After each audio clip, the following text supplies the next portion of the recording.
बेंगलोर का कॉटनपेट जिमखाना सिर्फ एक जिमखाना नहीं है, ये लगभग 4 शताब्दियों पुराना एक जीवंत स्मारक है। शहर के सबसे पहले अखाड़े यानी गर्दी माने के रूप में प्रतिष्ठित, ये बेंगलोर की कुश्ती परंपरा का उद्गम स्थल है। इसके शांत प्रांगणों में इतिहास रचा गया। ये कभी स्वयं पराक्रमी नवाब हैदर अली का प्रशिक्षण स्थल हुआ करता था। किंवदंतियों के अनुसार सदियों पहले गुरु पहलवान गोपाल महंदत कानपुर से लंबी यात्रा करके आए थे और अपने साथ न केवल कुश्ती की कला लाए थे, बल्कि पूरियों का स्वाद भी लाए थे, जिसका स्वाद सबसे पहले बेंगलोर के लोगों ने चखा था। आज जब हम इस पवित्र स्थान में कदम रखते हैं, तो हमें सिर्फ ईंटें और मिट्टी ही नहीं दिखाई देती, हमें योद्धाओं की गूंज, अनुशासन की भावना और शहर के छिपे हुए अतीत की शाश्वत धड़कन महसूस होती है। आइए समय में पीछे जाएं और उस जगह पर जाएं जहां से ये सब शुरू हुआ था। सदियों पहले बेंगलोर आज जैसा चहल पहल वाला शहर नहीं था। यह एक शांत बस्ती थी, जिस पर बदलते राजवंशों का शासन था। व्यापारी और कारवां इस जमीन से गुजरते थे और अक्सर धर्मनबुद्धि झील के चमकते पानी के किनारे रुकते थे। वाणिज्य और यात्रा से परे इस क्षेत्र का एक गहरा सार था। साधुओं और ऋषियों ने झील के किनारे साधारण आश्रय स्थल बनाए थे। इन पवित्र स्थानों में वे योग करते थे, ध्यान करते थे और मार्गदर्शन की तलाश में आने वाले साधकों के साथ अपना ज्ञान साझा करते थे। 1670 के दशक में बेंगलोर में एक उल्लेखनीय हस्ती का आगमन हुआ। गुरु पहलवान गोपाल महानद, जो कानपुर के एक कुशल पहलवान थे। उनका मिशन कुश्ती कला के माध्यम से शक्ति और अनुशासन की संस्कृति को बढ़ावा देना था। साधुओं ने, जिन्होंने लंबे समय से इस पवित्र भूमि की रक्षा की थी, उनमें एक योग्य पथ प्रदर्शक देखा, एक ऐसा व्यक्ति जो उनकी परंपराओं को कायम रखने के लिए नियत था। एक प्रतीकात्मक और ऐतिहासिक भाव से उन्होंने उसे ये स्थल सौंप दिया और चुपचाप समय के इतिहास में विलीन हो गए। कॉटनपेट की संकरी गलियों में छिपा हुआ डोडा गर्दी माने एक कुश्ती का घर है जो 1680 से कायम है। इन दीवारों के भीतर इतिहास की गूंज आज भी मौजूद है। अपनी युवावस्था में नवाब हैदर अली, जो उस समय बेंगलोर किले के किलेदार कट्टी गोपाल राजा उर्स के अधीन कार्यरत थे, अक्सर यहां आते थे। इसी गर्दी में उन्होंने अपनी ताकत निखारी, कुश्ती और गदा चलाने की कला में महारत हासिल की।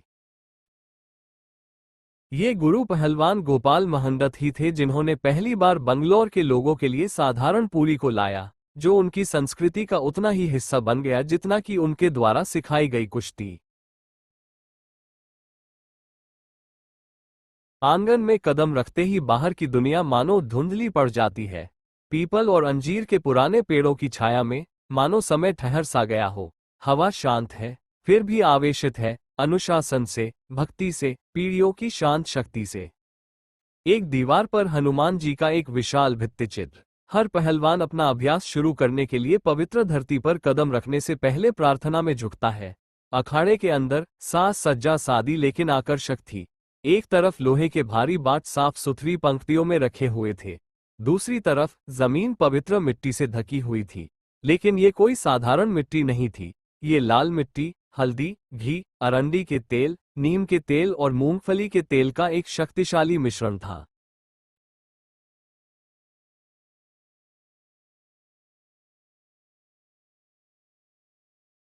यहाँ पहलवान अनुशासन और परंपरा का पालन करते थे, और जब उनका अभ्यास समाप्त होता तो वे बाहर निकलने से पहले अपने शरीर से उपजाऊ मिट्टी झाड़ते थे।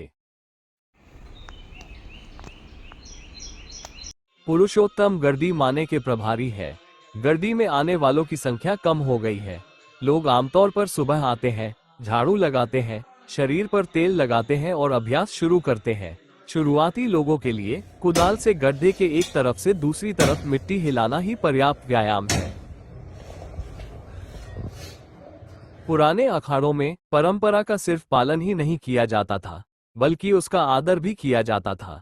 हर नया सदस्य अपनी यात्रा गुरुदक्षिणा देकर शुरू करता था, जो गुरु के प्रति कृतज्ञता का एक विनम्र प्रतीक है। इसी भाव से उनके लिए एक लंगोटी सिल दी जाती थी। इसे पहनने से पहले जिस रास्ते पर वे चलने वाले थे, उसे पवित्र करने के लिए एक पूजा की जाती थी।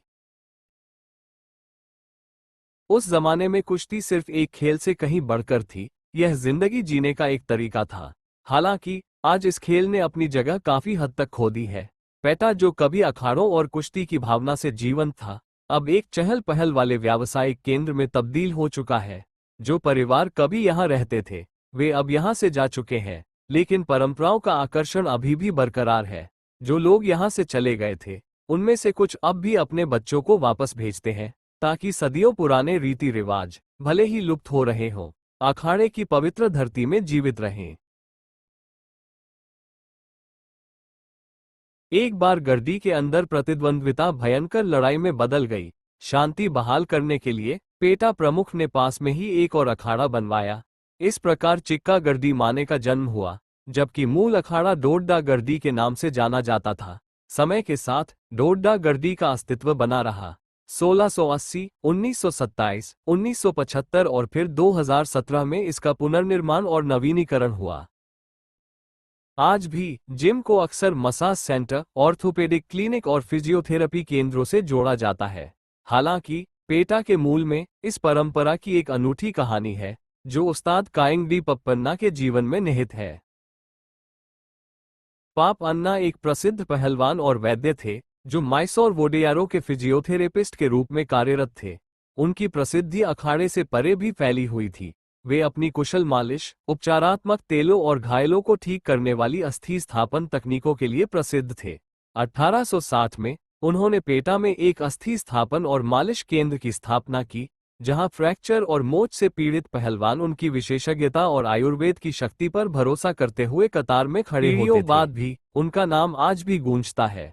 डॉक्टर राजकुमार जैसे दिग्गजों ने भी उनसे उपचार लिया।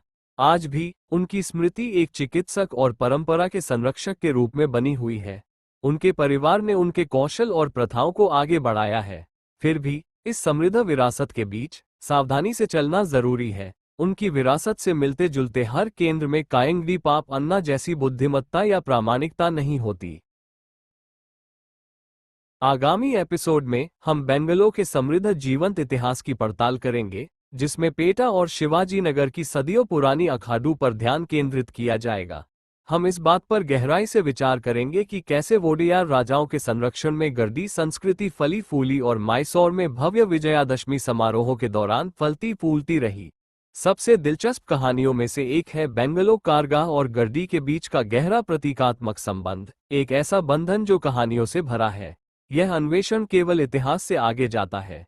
ये स्मृति, पहचान और गौरव का प्रतीक है। ऐसी कहानियां जो बार बार सुनने लायक है।